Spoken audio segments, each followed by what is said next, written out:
This is the DJI Action 4, and this has completely replaced my GoPro Hero 11, and here are 20 reasons why. But just before we jump into them, here's a quick montage of some of the best footage I've gotten with this camera so far.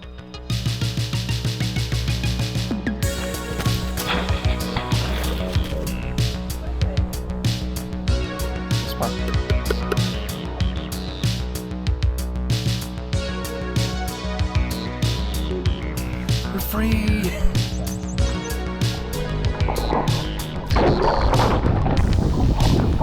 Okay, one.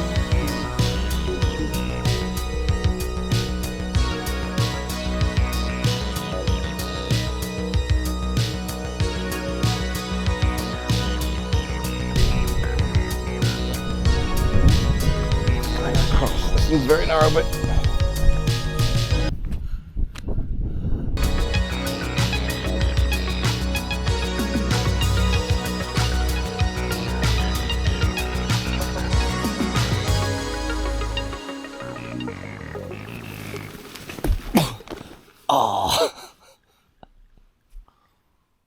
Before we start, full disclosure, DJI did send me this camera to test and review, but they did not pay me for this video.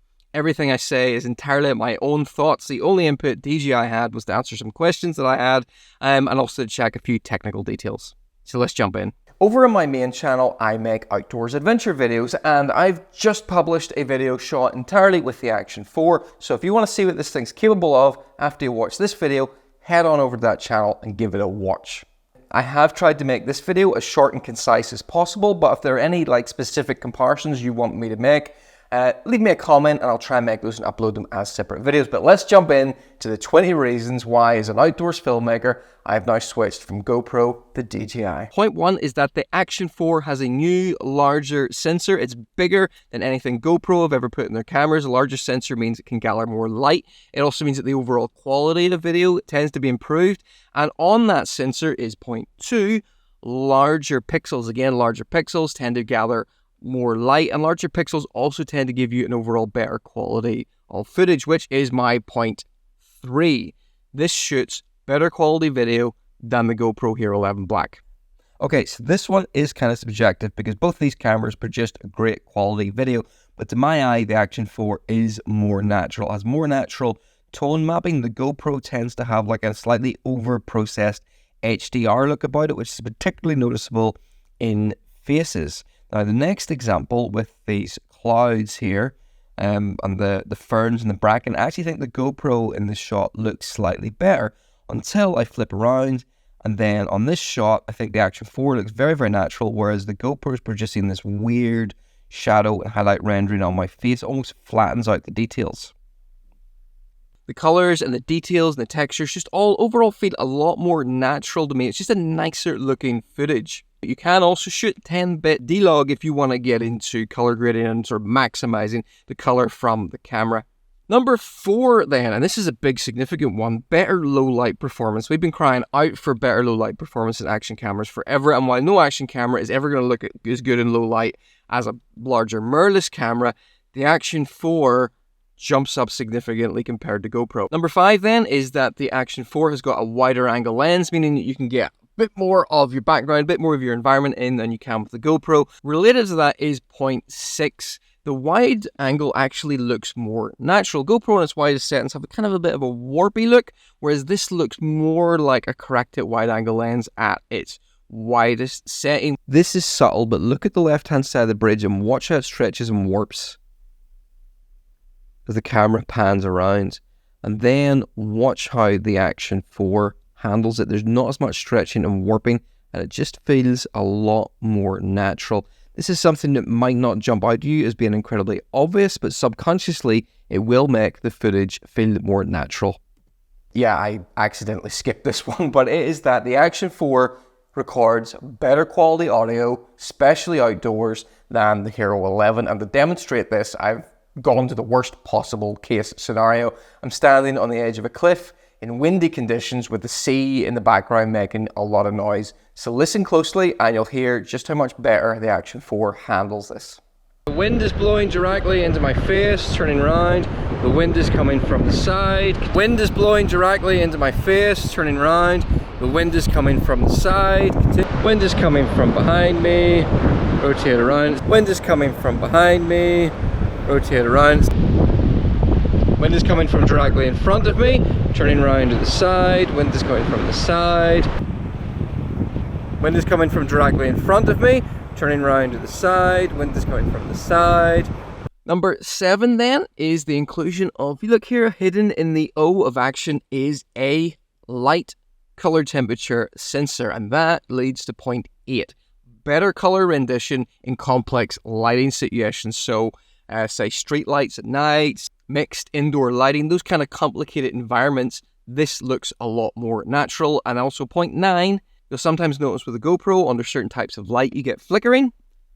That helps to eliminate this. Number 10 then is that the footage from the Action 4 matches my drone footage better than the GoPro, and this is because, well, this is a DJI camera, my drones are made by DJI, so they use a similar approach to their color science and similar technology in their sensors, so it just matches in a bit better.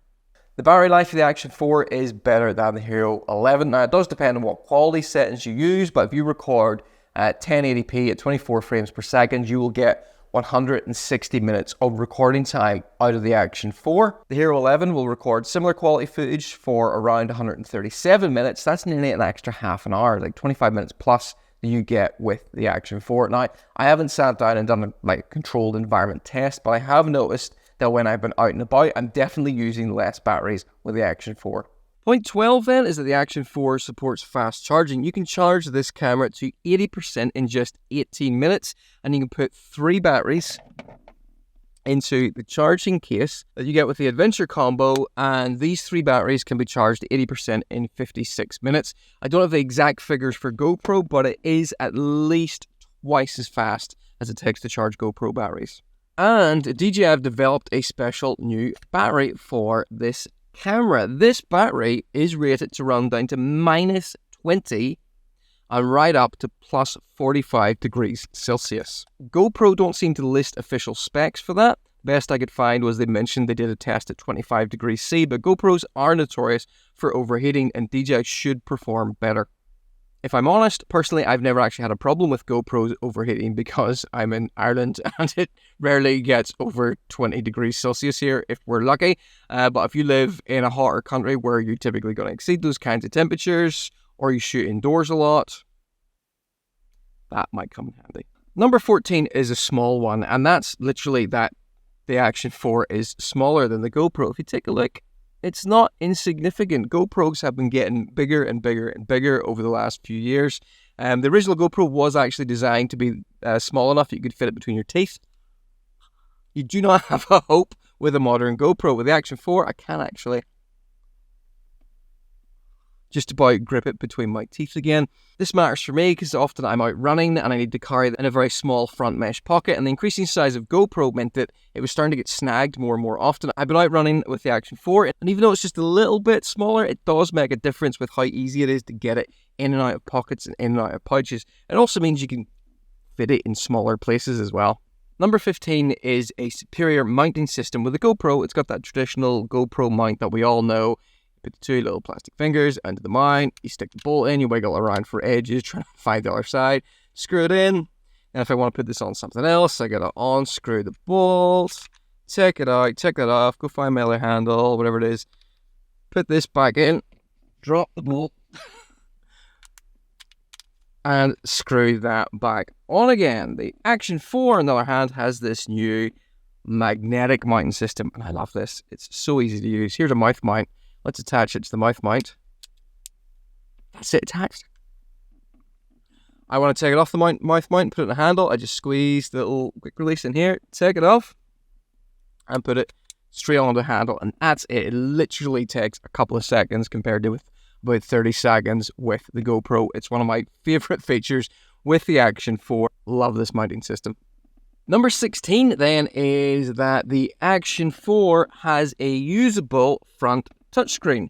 Now, the Hero 11 has a front touchscreen, but you can't actually touch it. You can't actually change any settings. So I can, you see, look, I can slide, activate the front touchscreen, and then I can change pretty much all the exact same settings that I could change with the back screen. This makes it so much easier to use if you've got it set up and you're vlogging to it. You don't have to change the settings. You just leave it here and swipey directly on the screen.